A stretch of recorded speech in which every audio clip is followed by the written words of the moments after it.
அன்புக்குரிய சகோதரர்களே, அன்பின் மாணவர்களே, முதல்ல நிர்வாகம் சார்பாக நான் எமது மதரசாவின் உஸ்தாத்மார்களுக்கு நான் நன்றி கூற கடமைப்பட்டிருக்கின்றேன்.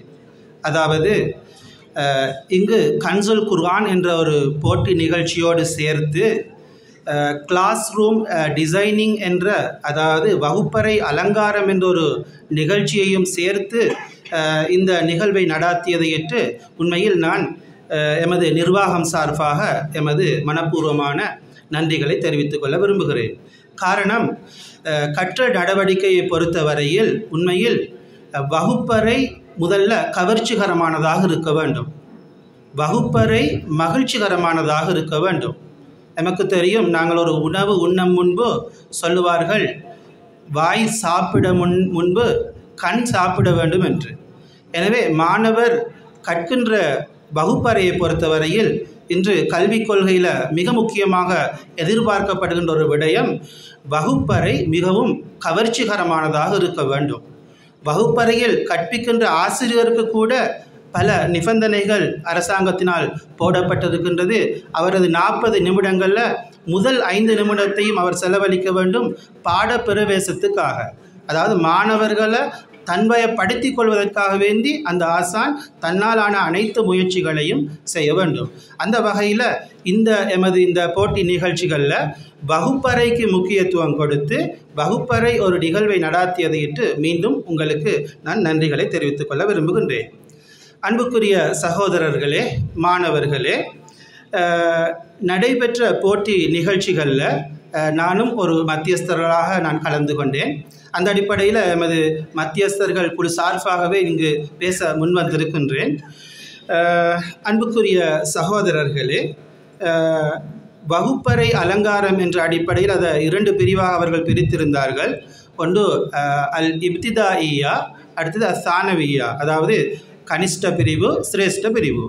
கனிஷ்ட பிரிவில் 5 வகுப்புகள் காணப்பட்டது, சிரேஷ்ட பிரிவில் 3 வகுப்புகள் காணப்பட்டது.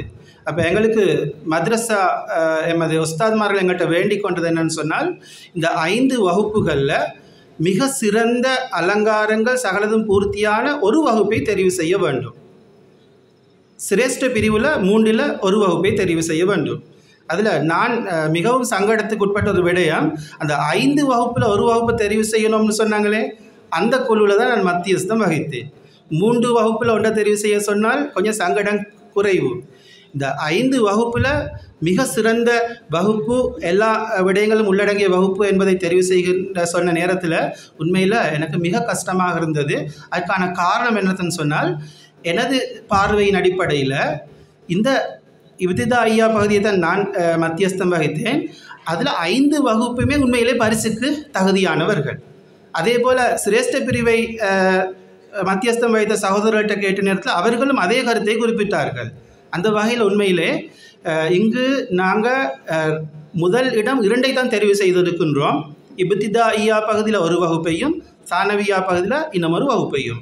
எனது பார்வையில் இந்த 9 வகுப்புகளும் 6, 3, 9 வகுப்புகளும் உண்மையில் தகுதியானவர்கள் என்பதை நான் கூறிக்கொள்ள விரும்புகிறேன். நான் ஒரு பாடசாலையின் அதிபர் என்ற வகையில் தெல்தனிய முஸ்லீம் வித்யாலயத்தில் திகன பிரதேசத்தில் அதிபராக கடமையாற்றி கொண்டிருக்கின்றேன்.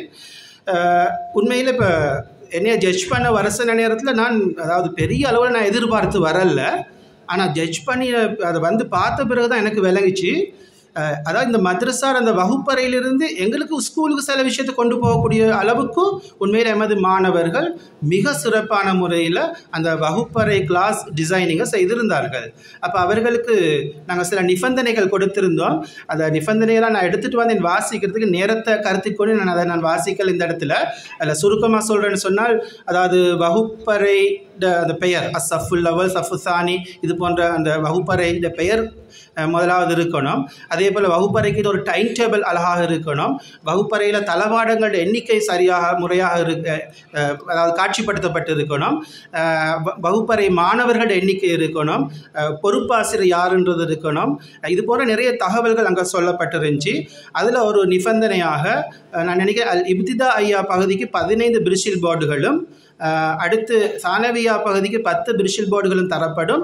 வகுப்பறை தொடர்பான விடயங்களை நீங்கள் இதில் தகவல்களை காட்சிப்படுத்தணும்ன்ட்டு நாங்கள் சொல்லியிருந்தோம். அப்போ உண்மையிலே நான் இதை பார்த்த மட்டில் உண்மையில் அவ்வளவு கவர்ச்சிகரமாக இருந்தது. எனக்கு ஒவ்வொன்றாக சொல்ல முடியாது. 2 மட்டும் நான் இங்கே குறிப்பிட விரும்புகிறேன். அதாவது இவங்களோட டைம் டேபிளை நான் ஒரு விடயத்தை நான் அவதானித்தேன். நாங்கள் பொதுவாக எங்களது பாடசாலைகளில் நாங்கள் டைம் டேபிளை காட்சிப்படுத்துவோம். அந்த டைம் டேபிளில் பாடம் இருக்கும், அதோட ஒரு நம்பர் ஒன்று போடும், அது ஆசிரியரோட இலக்கமாக இருக்கும். அப்போ இவங்களோட டைம் டேபிளை நான் அவதானித்த ஒரு விடயம் என்னன்னு சொன்னால், டைம் டேபிளில் ஒவ்வொரு பாடமும் ஒவ்வொரு நிறங்களாக இருந்துச்சு. அப்போ நான் மாணவர்கிட்ட கேட்டேன், இது ஏன் இந்த தமிழ் பாடத்துக்கு மஞ்சள் கலர் கொடுத்திக்கிறீங்க, மஞ்சள் கலர் காட்டுது, அடுத்த உதாரணமாக கணித பாடம்னா சிவப்பு நிறம் காட்டுதுன்ட்டு. அப்போ அந்த மாணவர்கள் எனக்கு தந்த விளக்கம் என்னன்னு சொன்னால், சார் எங்களோட வகுப்பில் இருக்கிற அவ்வளோ கொப்பிகளும் எங்களோட ராக்கையை நீங்கள் பாருங்கோ, தமிழ் பாடம் மஞ்சள் நிறம்னால் அங்கே இருக்கிற மஞ்சள் நிற கொப்பியெல்லாம் அது தமிழ் பாட கொப்பி. அதே மாதிரி கணித பாடம்னு சொன்னால் அங்கே சிவப்பு நிறத்தில் காட்டுறது கணித கொப்பி. அப்போ இது ஒரு சின்ன ஒரு வித்தியாசம் உண்டு. அப்போ அந்த வகுப்பில் கணித கோப்பின்னு சொன்னால் டக்குன்னு மாணவர் போயாச்சு ரெட் கலர் கோப்பியை தூக்கினால் அது கணித கோப்பியாக இருக்கும். இப்படி சில நுணுக்கங்களை நான் அவதானித்தேன். உண்மையில் நான் எனது பாடசாலைக்கும் அதை கொண்டு செல்ல வேண்டும் என்று நான் எண்ணிக்கொண்ட அந்த சந்தர்ப்பத்தில் நாங்களும் பலரும் கதைச்சி கொண்டோம். அதே போல் நாங்கள் அவங்களுக்கு ஒரு நிபந்தனை ஒன்று விதித்திருந்தோம். உங்களோட வகுப்பறை அலங்காரத்தில் செலவு மிக குறைவாக இருக்கணும்னு சொல்லி, அதாவது செலவு கூடுதலாக நீங்கள் செலவழிச்சிருந்தால் நாங்கள் அதுக்கு மார்க்ஸ் தர மாட்டோம்னு சொல்லி. அந்த வகையில் நான் பார்த்த மட்டும் மாணவர்களை நிறைய வெளிப்பாடுகளை நாங்கள் பார்த்தோம். உதாரணமாக சுவரில் ஒரு கடிகாரத்தை நான் பார்த்தேன். இப்போ நாங்கள் கடிகாரம் இப்போ இங்கே சத்தம் கேட்குது, அதாவது அந்த கடிகாரம் அந்த கடிகாரத்தை நாங்கள் பார்த்துருக்குறோம். இது அப்படி இல்லை. இவங்க அந்த மெஷினை மட்டும் எடுத்துட்டு இவங்க சில அதுக்குரிய அந்த கடிகாரத்தில் காட்டுகின்ற ஊசிகள்லாம் கூட அவங்களே ஏதோ ஒரு அமைப்பில் தயாரித்து அதை வச்சுருந்தார்கள். அதாவது கடையில் வாங்கின அது வாட்ச் இல்லை, சுற்றி வர அழகாக அதுக்குரிய நம்பர்ஸ் எல்லாம் போட்டு அந்த கடிகாரம் அழகாக இயங்குது, நேரத்தை காட்டுது. பெரிய செலவு ஒன்றும் இல்லை, ஏதோ ஒரு உபகரணத்தை மாத்திரம்தான் அவங்க சல்லிக்கு எடுத்துருக்கணும். மற்றதெல்லாம் அவங்களோட அவங்க செய்த ஆக்கங்களாக இருந்துச்சு. அப்போ இந்த விதமாக அந்த பகுதிகளை நாங்கள் பார்த்து அதுகளுக்கு நாங்கள் முக்கியத்துவம் கொடுத்தோம். அப்போ அந்த வகையில் உண்மையில் இந்த போட்டி நிகழ்ச்சியில் இப்படி ஒரு நிகழ்ச்சியை ஏற்படுத்தி இந்த வகுப்பறை அலங்காரம் செய்து, இப்போ பொதுவாக நாங்கள் எதிர்பார்க்குறோம் எனக்கு ஒவ்வொரு கிளாஸ் ரூமும் அழகாக இருக்கணும்ன்ட்டு. அது ஒரு போட்டின்னு வரக்குள்ள எல்லோரும் உற்சாகத்தோடு இயங்குறதானே மாணவர்கள். அப்போ இந்த மாணவர்கள் உண்மையிலே ஒட்டோவா அந்த கிளாஸ் ரூமை மிக கவர்ச்சிகரமானதாக அவங்க ஆக்கியிருந்தார்கள். சுத்தத்துக்கு முக்கியத்துவம் கொடுத்தோம், அழகான முறையில் அவங்க பெயிண்ட் பண்ணியிருந்தாங்க. இதுகளை பார்த்தோம். ஒரு வகுப்பறை, எனக்கு எந்த வகுப்பறைன்னு ஞாபகம் இல்லை, ஒரு அழகான ஒரு சீனரி ஒன்று வரையப்பட்டிருந்துச்சு. அப்போ நான் கேட்ட நேரத்தில் எமது வகுப்பு இந்த மாணவர்கள் ஒருவர் வரைஞ்சேன்னு சொன்னாங்க. அவரோட வயசோடு பார்க்கக்குள்ள அந்த காட்சி மிகவும் தரமானதாக இருந்தது எனது கருத்தில். என்ன சொன்னால் எனக்கு தெரியும், எங்களோட பலகொல்லையில் அப்துல் ரஹ்மான் ஒரு சகோதரர் இருக்கிறார். நான் நினைக்கிறேன் அவரோட மகன் இந்த மதரசாவில் படிக்கிறதா இருக்கும். இந்த அப்துல் ரஹ்மான்ற சகோதரர் இன்றைக்கு இலங்கை பூராகவும் சென்று இருக்கின்ற நிறைய பாடசாலைகளில் அந்த சுவர்கள் அழகாக அந்த இயற்கை காட்சிகள் வரைகின்ற அந்த விடயத்தில் அவர் ஈடுபட்டிருக்கிறார். அவருக்கு ஒரு பெரிய ஒரு மதிப்பொண்டு இருக்கின்றது. அந்த நாள் அவர் வாழ்க்கையை நடாத்தி கொண்டிருக்கிற அளவுக்கு அவருக்கு பெரிய ஒரு உழைப்புண்டு கிடைக்குது. எங்களோட மதரசாலையும் நீங்கள் என்ட்ரன்ஸில் வரக்குள்ள ஒரு அழகான இயற்கை காட்சியை பார்க்கலும் அது வரைந்தது அந்த சகோதரர். அப்போ எனவே நான் சும்மா யோசிச்சுட்டு இந்த மாணவன்ட்டிக்கிற இந்த வெளிப்பாட்டு அவர்கிட்ட இருக்கிற அந்த திறமை அவரை இன்னும் எங்களுக்கு வளர்த்து கொள்ளக்கூடிய ஒரு சந்தர்ப்பம் இருக்குது அவருக்கு. இது மாதிரி நிறைய எங்களோட மாணவர்கள்ட்ட இருந்த திறமைகளை எங்களுக்கு அதனூடாக இனம் காண முடிந்தது.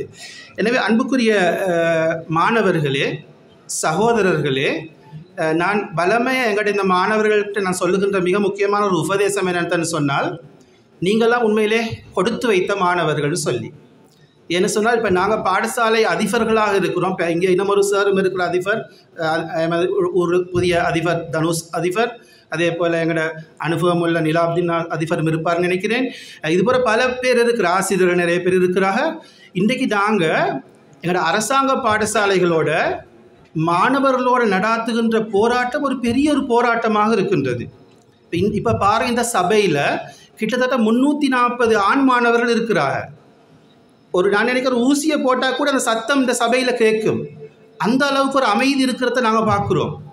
எங்களுக்கு ஒரு ஸ்கூல் நிகழ்ச்சின்னு சொன்னால் மாணவர்களை அமைதிப்படுத்துறது ஒரு பெரிய கஷ்டமாக இருக்குது.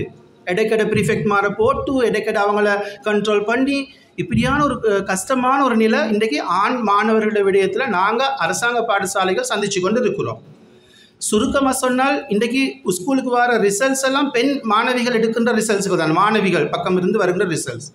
பாய்ஸை பொறுத்தவரையில் எஜுகேஷன் சைட்லேயும் வீழ்ச்சியை நாங்கள் பார்க்குறோம். அதே நேரத்தில் எல்லாத்த விடவும் நாங்கள் கவலைக்கு உரிய ஒரு விடயம், அதாவது ஒழுக்க பகுதியிலையும் அவங்களோட பகுதி மிக மோசமானதாக போய்கொண்டு இருக்குது. எனக்கு பாடசாலைகளோட பெயரை குறிப்பிட விருப்பம் இல்லை. ரெண்டொரு நிகழ்வை நான் சொல்ல விரும்புகிறேன். அன்புக்குரிய மாணவர்களே, உண்மையில் நீங்களாம் கொடுத்து வைத்தவர்கள். வத்தகுல்லா வயு அல்லிமுக்குமுல்லா, அல்லாஹுவை அஞ்சிக் கொள்ளுங்கள், அல்லாஹ் கல்வி ஞானத்தை தருவான். இது அல்லாஹு தாலாவுடைய வார்த்தை. இறையச்சம் வந்தால் தான் நிச்சயமாக கல்வி வரும். இது இறையச்சம் இருக்கின்ற, அதை ஏற்படுத்துகின்ற ஒரு சூழலை நாங்கள் வாழ்ந்து கொண்டு இருக்கிறோம். நீங்கள்லாம் கொடுத்து வைத்தவர்கள். வெளியில் நாங்கள் ஒவ்வொரு பாடசாலைகள்லையும் நாங்கள் பெரிய பிரச்சனைகளை நாங்கள் சந்திக்கிறோம். அண்மையில் நான் ஒரு பாடசாலை, ஒரு பிரபல பாடசாலையில் நான் ஓலெவல் டியூட்டியில் சாலாதிபதியாக போயிருந்தேன். பாடசாலை பெயரை குறிப்பிட விரும்பலை. 2 சென்டர் இருந்துச்சு. ஒரு சென்டருக்கு நான் தலைவர், இன்னொரு சென்டரில் ஒரு சிங்கள சகோதரர் தலைவர். அந்த சிங்கள சகோதரர் தலைவர் இருந்த அந்த பகுதியில் தனியாக ஆண் மாணவர்கள் தான் இருந்த. 2வது தினத்தில் அந்த ஆண் மாணவர்கள் பார்த்தடிக்கிறதுக்கு ட்ரை பண்ணியிருக்கிறாங்க. அப்போ அந்த குறிப்பிட்ட அந்த இன்விஜிலேட்டர் அதுக்கு சந்தர்ப்பத்தை கொடுக்கல. ஒரு தமிழ் ஒரு ஆசான் சிவபாலன் நினைக்கிறேன். இப்போ கொஞ்சம் அவர் உருக்கியெல்லாம் பார்த்துட்டு அவர் ஹோட்டலில் வந்து சாப்பிடக்குள்ள இந்த மாணவன் சொல்லிக்கிறார், அந்த வெயிட்டரை கூப்பிட்டு, அது யார், இந்த எந்த ஊரை சேர்ந்தாரோ தெரியா, நாங்கள் கடைசி அன்றைக்கு அவரை கவனிச்சுக்க தான் இருக்கிறோம்ன்ட்டு. அவர் வந்து எனக்கிட்ட சொன்னார், இப்படி ஒரு மாணவர் இந்த ஊரில் இப்படி சொன்னார் சார்ன்ட்டு. சொல்லி அடுத்த நாள் என்ன நடந்துச்சின்னு சொன்னால், இந்த மாணவர்கள் 2-3 மாணவர்கள் பாக்கெட் நிறைய முட்டை கொண்டு வந்து, இதை மாதிரி ஒரு கட்டிடம், அவர் கீழே நடந்து போகிற நேரத்தில் மேலிருந்து முட்டையால் அடித்தாங்க. உடனே அந்த சாலாதிபதி சிங்கள ஒரு சகோதரர் உபாலின்ட்டு உடனே ஜோனல் டைரக்டருக்கு கால் பண்ணினார். கால் பண்ணி இப்படி ஒரு சம்பவம்னு சொன்னது. உடனே ஜோனல் டைரக்டர் பிரின்சிபலுக்கு கால் பண்ணி, அடுத்த வருஷத்துலேருந்து இதை மாதிரி நிகழ்வு இன்னும் தொடர்ந்து நடக்குமாக இருந்தால் அவங்களோட சென்டரை நாங்கள் கேன்சல் பண்ணுவோம்ன்ட்டு அறிவுறுத்தல் கொடுத்தார். அதன் பிறகு அடுத்த நாள் உடனே அந்த அதிபர் வந்து அவ்வளோ ஆண் மாணவர்களையும் எடுத்து நீண்ட ஒரு உபதேசம் ஒன்று செய்தார், எப்படி ஒரு பரீட்சை நேரத்தில் நடந்து கொள்ளணும்னு சொல்லி. இதுதான் இன்றைக்கு அரசாங்க பாடசாலையிட நிலைமை. கடைசி நாள் எப்படின்னு சொன்னால், நான் உட்பட அந்த சாலாதிபதி போலீஸுக்கு நாங்கள் அறிவித்தோம், இன்றைக்கு கடைசி நாள், இத்தனை மணிக்கு நிகழ்ச்சி இந்த பாடம் முடியுது, எங்களுக்கு போலீஸ் ஒத்துழைப்பு தேவைன்னு சொல்லி. போலீஸ் ஒத்துழைப்போடு தான் மாணவர்கள் நாங்கள் வெளியே அனுப்பினோம். அன்புக்குரிய பெற்றோர்களே, இதே மாதிரி இன்னும் ஒரு பாடசாலை, பெயர் குறிப்பிட விரும்பலை. அண்மை காலத்தில் நாங்கள் லீவு காலத்தில் ஓலெவல் மாணவர்களுக்கு வகுப்பு செய்தோம். அந்த வகுப்பை அதாவது கற்பிக்க முடியாத அளவுக்கு அன்கண்ட்ரோல் இல்லாமல் அந்த ஆசிரியர் என்ன செஞ்சுக்கிறாருன்னு சொன்னால், அதுக்கு ஒரு தமிழ் ஆசிரியர் இல்லாமல் அவர் வெளியே போயிட்டிருக்கிறார், சரியான மனக்கவலையோடு. அதுவும் ஃபர்ஸ்ட் டே அவர் வந்து படிப்பிக்கிறது. கொஞ்ச நேரம் இருந்துட்டு மறுக வகுப்புக்கு வந்து சொல்லிக்கிறார், உங்களுக்கு படிக்க இயலாதாக்கள் தயவு செஞ்சு நீங்கள் வெளியே போயிருங்கோ, நான் மற்ற பேருக்கு கற்பிக்கணும்னு சொல்லி. 2 மாணவர் உடனே எலும்பினானுவலாம், பேகை தோளில் போட்டானுவலாம், சருக்கு டட்டா காட்டிட்டு போய்கிறானுவர். அன்புக்குரிய பெற்றோர்களே, மிக கவலையான ஒரு சிச்சுவேஷன் வெளியில் எங்களோட ஆண் மாணவர்களது நிலைப்பாடு. நாங்கள் பொதுவாக ஒரு சீனியர் ப்ரிஃபெக்ட் கொடுக்குறேன்னு சொன்னால் பாடசாலையில் எல்லா வகையிலையும் பார்த்து மிக தகுதியான ஒருவர் தான் சீனியர் ப்ரிஃபெக்ட் கொடுப்போம். சில தூள் பிரச்சனைகள் அம்புட்ட நேரம் விசாரித்து போக்கல அந்த குறிப்பிட்ட அந்த சீனியர் ப்ரிஃபெக்டும் அதில் சம்மந்தப்பட்டு இருக்கிறத நாங்கள் கண்டிருக்கிறோம். எனவே மிக முக்கியமான ஒரு விடயம், நாங்கள் சிந்திக்க வேண்டிய ஒரு விடயம். இப்போ இந்த சபையில் நாங்கள் பார்த்தோம், 2-3 நிகழ்ச்சிகள் நடந்துச்சு. அதில் முஆத்ன்ற மாணவன், இன்றைக்கி அவர் தான் அதான் கூறினார், நேரத்தில் ஒரு நிகழ்ச்சியிலையும் பங்கு பற்றினார், பின்னாலேயும் ஒரு நிகழ்ச்சியில் பங்கு பற்றினார். இந்த மாணவர் எனது மாணவன், முதலாவது இன்றைக்கு நான் சந்தோஷப்படுறேன் இந்த மாணவரை எனது மாணவன் சொல்லிக்கொள்கிற விஷயத்தில். ஆனால் இவர் ஆரம்பத்தில் 7ஆம் ஆண்டு இருக்கக்குள்ள இவரோட வாப்பா வந்து அவர் இன்னொரு சகோதரர் இங்கே படிக்கிறார் மஹமூதுன்ட்டு, வாப்பா வந்து திடீர்னு நினைக்கிட்ட சார் 2 பேரையும் பேரை வெட்டித்தாங்கன்னு கேட்டார். முஆதுட பேரையும் மஹமூதுட பேரையும் வெட்டித்தாங்கன்னு கேட்டார். அப்போ அந்த நேரத்தில் இப்போ எனக்கு சரியான ஒரு சங்கடம் என்னன்னு சொன்னால், இவர் வகுப்பில் தொடர்ந்து 1ஆம் இடம் வருகின்ற மாணவர், இவருடைய பேரையா நான் வெட்டி கொடுக்குறேன்.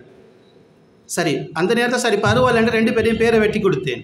இன்றைக்கு நான் சந்தோஷப்படுகிறேன். உண்மையில் இன்றைக்கு முஆத் இந்த மദ്രஸால நிறைய நிகழ்ச்சிகளை முன்னணி வகிக்கின்ற, அதாவது ரேடியோ ஸ்லான் வரைக்கும் நிறைய அவருடைய ப்ரோக்ராம் போகின்ற ஒரு மாணவராக இருக்கிறார். எனவே நான் நினைக்கிறேன் பேச்சில் சுருக்கம் என்னன்னு சொன்னால், எங்கள்ட இன்றைக்கு இருக்கிற இலங்கையில் இருக்கிற மദ്രஸாக்கள் எல்லாத்துலேயும் மாணவர்களோட தொழில் விஷயம் உறுதிப்படுத்தப்படுமாக இருந்தால் எங்கள்ட ஆண் மாணவர்களை நாங்கள் அரசாங்க பாடசாலையில் கற்பிப்பதை விட இதை மாதிரியான மദ്രஸா சூழலில் போட்டு நாங்கள் செய்வோமாக இருந்தால் நாங்கள் நிறைய பயனடையலும்ன்றதை நான் சொல்லிக்கொண்டு இந்த சந்தர்ப்பத்தை தந்த நிர்வாகத்துக்கு நன்றியை கூறிக்கொண்டு விடைபெறுகிறேன். வஸ்ஸலாமு அலைக்கும் வரஹ்மத்துல்லாஹி வபரகாத்து. ஜஸாக்குமுல்லாஹு ஹைரன்.